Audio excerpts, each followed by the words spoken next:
There was time when Britain spoke constantly, not in headlines or broadcasts, but in the soft, familiar sounds of ordinary life. In the 1960s, these sounds drifted through terrace streets, council estates, classrooms, and workplaces, unnoticed yet deeply felt. They marked time, signaled comfort, and reminded people they were part of something shared. A bottle placed outside a door, a bell ringing across a playground, a machine clacking steadily in an office, none were considered special, yet together they formed the background of daily existence. Over the decades, progress quietly erased many of these sounds, replacing them with smoother efficiency and quieter spaces. What remains is an absence that feels strangely emotional when remembered. These vanished noises were never recorded officially, yet they live on in memory. Preserving them matters, because sound carries identity. In this video, we return to those forgotten echoes, revisiting 10 everyday sounds of 1960s Britain that have gone silent forever.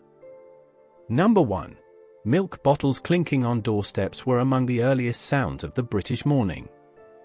Before most households stirred, the milkman's float moved gently along quiet streets, its electric hum barely rising above the dawn. Glass bottles touched as they were placed carefully outside front doors, producing a soft, unmistakable chime. This sound filtered through thin curtains and open windows, signaling that the day had begun. It belonged to residential streets, to kitchens warming for tea, and to a time when deliveries felt personal. As supermarkets expanded and plastic containers replaced glass, doorstep milk rounds declined. Refrigeration made bulk buying easier, and the familiar clink slowly disappeared. With it went a sound that represented trust, routine, and neighborhood life. Many still remember listening for it half asleep, comforted by its quiet reliability. Number 2. The ticking of a wind-up clock once filled British homes with steady reassurance. In hallways, sitting rooms, and bedrooms, each second announced itself clearly, reminding families that time was moving forward in an ordered way. These clocks needed winding, often once a week, creating a ritual that kept households attentive to passing days. Their ticking accompanied radio programs, homework sessions, and late-night thoughts. As battery-powered and digital clocks became common, the sound faded from domestic spaces. Accuracy improved, but audibility vanished. Time became something seen rather than heard. The disappearance of ticking altered the atmosphere of rooms, making them feel quieter but also strangely detached. For many, that sound meant stability and presence, a gentle heartbeat of the home that no longer exists. Number 3. School bells ringing across playgrounds shaped childhood throughout the 1960s. Their sharp, metallic sound carried through corridors, classrooms, and nearby streets, cutting through laughter and conversation with authority. The bell dictated movement, signaling lessons, breaks, and the long-awaited end of the day. Children learned to respond instinctively, books closing and chairs scraping in unison. Over time, electronic systems and silent schedules replaced traditional bells. Schools grew calmer, more controlled, but less audible. The bell was more than a signal, it created shared moments of anticipation and relief. Many still remember the exact tone of their school bell. Its absence has left education quieter, but something collective has faded with it, lingering only in memory. Number 4. The crackle and hiss of a coal fire once defined British evenings. In front rooms and parlors, coal settled into iron grates with familiar sounds, releasing warmth slowly and unevenly. Shovels scraped, embers shifted, and flames responded with gentle pops. This sound belonged to winter nights, quiet conversations, and moments of reflection. As gas heating and central systems became widespread, coal fires disappeared. Homes became cleaner and easier to heat, but noticeably quieter. The hearth, once alive with sound, fell silent. That crackling fire suggested safety, effort, and endurance. Many recall falling asleep to its rhythm. Today, fireplaces are often decorative, and the sound that once anchored domestic life survives only in recollection. Number 5. Typewriters clacking in offices created a constant rhythm of work. In clerical departments, council offices, and newsrooms, keys struck paper with mechanical certainty, each letter announced audibly. Carriages slid sideways, bells rang at line endings, and pages were pulled free with purpose. This sound filled shared workplaces, reminding everyone that progress was being made. As computers replaced typewriters, offices grew quieter. Words still appeared, but without effort being heard. Efficiency increased, yet atmosphere changed. That clatter once made labor tangible, each document earned through motion and sound. Many remember the noise as reassuring, even motivating.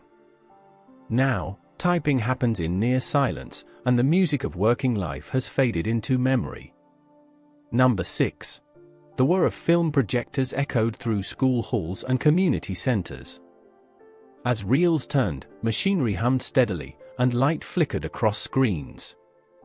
This sound signaled something special: an educational film, a public information reel, or a shared event. Children sat quietly, aware of the machine working behind the images. Over time, digital projection removed moving parts entirely. Screens became silent, images seamless. The experience improved technically, but lost ceremony. That mechanical whir once reminded audiences that learning and storytelling required effort and coordination. Without it, projection feels invisible. The sound remains tied to anticipation and collective attention, preserved only in memory. Number 7. The ringing of a rotary telephone demanded attention. In hallways and living rooms, its sharp, urgent call cut through conversation and silence alike. Answering meant moving quickly, because the sound waited for no one. Dialing involved patience, each number clicking back into place. As push-button phones and mobile devices arrived, rings softened or disappeared altogether. Communication became constant yet quieter. That original ring once brought news, reassurance, or sudden change into the home. Families gathered around a single point of contact. Today, calls arrive silently in pockets. The sound that once united households around shared moments has faded, leaving communication more private and distant. Number 8. Street vendors calling out their wares added character to neighborhoods. From open windows and front steps, voices advertising fish, fruit, or scrap echoed along residential roads. Each call was distinctive, often recognized before the seller appeared. These sounds belong to local commerce and human exchange. As supermarkets expanded and regulations tightened, street trading declined. Shopping moved indoors, and voices were replaced by signs and aisles. Streets grew quieter, more uniform. Those calls once signaled freshness and familiarity. Many remember knowing the day's options simply by listening. Without them, neighborhoods feel more anonymous, and a layer of everyday sound has vanished. Number 9. The snap and click of bus conductors' ticket machines marked daily travel. On double-decker buses, machines punched fares with authority, their sound cutting through engine noise and conversation.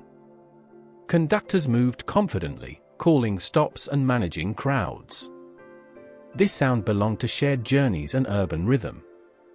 As automated ticketing systems replaced conductors, buses became quieter and more impersonal. Efficiency improved, but interaction diminished. That machine snap once confirmed belonging, that everyone was part of the same route. Many recall it clearly as part of city life. Today, travel often happens in silence, with that mechanical punctuation existing only in memory. Number 10. The closing of heavy wooden shop doors once marked the end of the day. Across high streets and corner shops, doors shut firmly, locks turned, and shutters lowered with unmistakable sound. This noise signaled evening's arrival and rest beginning. As automated doors and extended opening hours became common, this daily marker faded. Shops no longer announced closure audibly. Time blurred. That solid closing sound once gave structure to communities. Many remember hearing it while walking home.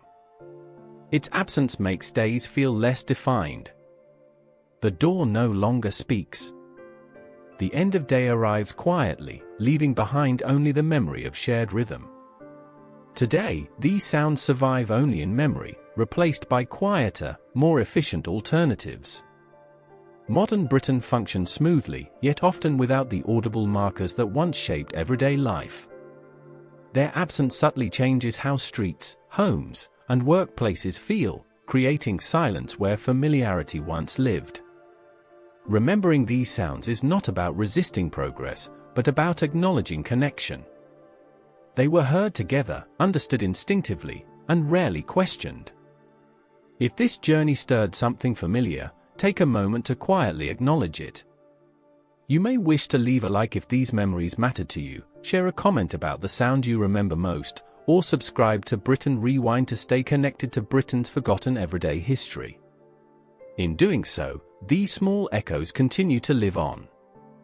As you return to the present and listen to the silence around you now, which forgotten sound do you still hear echoing back?